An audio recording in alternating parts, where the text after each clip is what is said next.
Le livre de la méditation et de la vie, Krishnamurti, 7 janvier. S'écouter soi-même. Interlocuteur.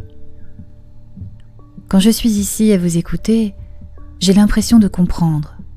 Mais dès que je m'éloigne, je n'y comprends plus rien malgré tous mes efforts pour mettre en pratique ce que vous dites. Krishnamurti. Ici, c'est à l'écoute de vous-même et non de l'orateur qu'il faut vous mettre.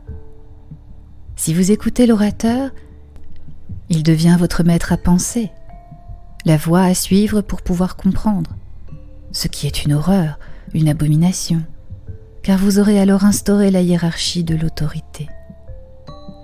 Donc ce qu'il faut faire ici, c'est vous écouter vous-même. Regardez le portrait que peint l'orateur, qui est votre propre portrait et non le sien. Si tout est bien clair pour vous, à savoir que c'est bien vous-même que vous regardez, vous pouvez parfaitement dire « Je me vois tel que je suis et je n'ai pas envie d'y changer un iota ». Dans ce cas, c'est terminé, nous en restons là.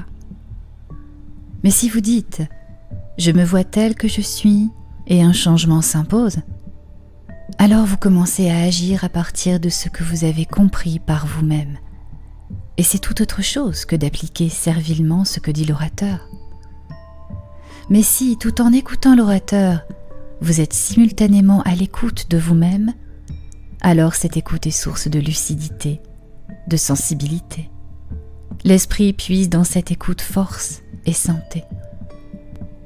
N'étant ni en position d'obéissance, ni en situation de résistance, il devient intensément vivant.